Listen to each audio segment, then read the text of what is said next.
Setelah putus dari Verrell Bramasta, bintang sinetron dan web series Natasha Wilona masih betah sendiri dan tidak pernah punya pacar.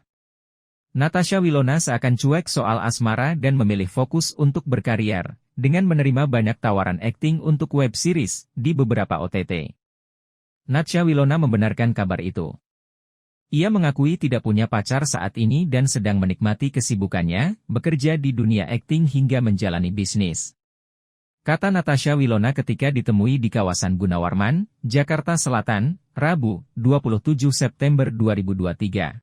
Saat ini cuma pilates dan yoga, karena aku sukanya badan yang kayak slim aja gitu, yang kecil aja, bukan yang bulky atau otot berlebihan. Oke. Willow katanya ada berita sibuk bisnis sudah mulai nggak mikirin soal jodoh nih, bener nggak sih?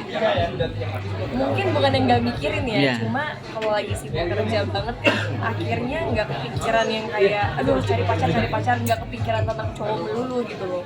Jadi kayak kepecah aja, ada waktunya aku harus baca skenario, ada waktunya aku harus syuting, ada waktunya aku harus mikirin bisnis, ada waktunya aku harus sama keluarga. Otomatis cowok tuh bukan cuma sebagai prioritas utama saat ini.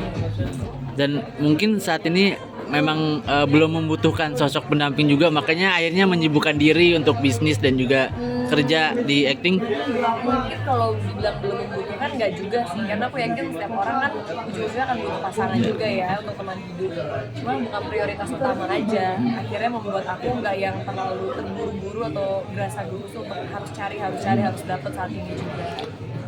Tapi udah banyak yang ngedekatin juga nggak sih saat ini, Willow? Udah banyak yang emang mau buka lowongan? Enggak sih, kita cuma mau cari tahu aja. Ya kalau yang kayak ngecat atau yang kayak mungkin mau kenalan gitu ya ada aja. Kadang-kadang entah dari temen punya temen juga ada aja yang kayak temen gue mau kenalan. Cuma yaudah, ya banyak banget. Cuma kayak aku pikir yaudah kenalan aja, temenan aja gitu. Masalah jodoh kan gak ada yang tahu juga kan nanti ke depannya. Punya kriteria nggak sih kalau misalkan ada yang kenalan? Kriteria cowok sebagai calon suami kali ya kalau saat ini ya, udah bukan sebagai pacaran gitu.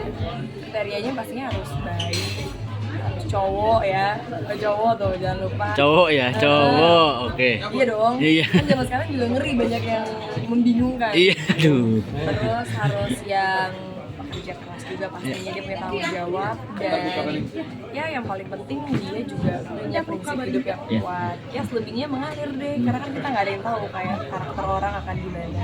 Willow pernah nggak? Dari background yang pengusaha atau artis lagi?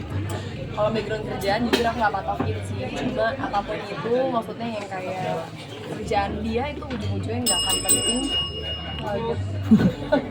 Pekerjaannya ujungnya nggak akan penting, yang paling penting itu orangnya mau kerja atau enggak. Karena mau pekerjaannya sebagus apa, kalau dia nggak mau kerja ujung-ujungnya juga nggak akan punya apa-apa. Willow pernah punya pengalaman dibohongin sama cowok paling parah nggak sih? Apa sih gitu? Jujur aku belum sih, jangan sampai ya, tolong di tengah TikTok lagi heboh dengan berita-berita yang mengerikan, semoga aku enggak. Sejauh ini maksudnya aku setiap kali putus dari pacar itu selalu hal-hal yang maksudnya bukan yang complicated tentang orang ketiga atau dibohongin dan disakitin gitu sih. Jadi semoga aja enggak ya, karena aku yakin juga bahwa jodoh tuh ada cerminan diri kita kok. Kalau kita pengen dapet jodoh yang kita inginkan ya kita lakukan kita berusaha treat diri kita aja dengan lebih baik. Oke. Jangan lupa subscribe ya.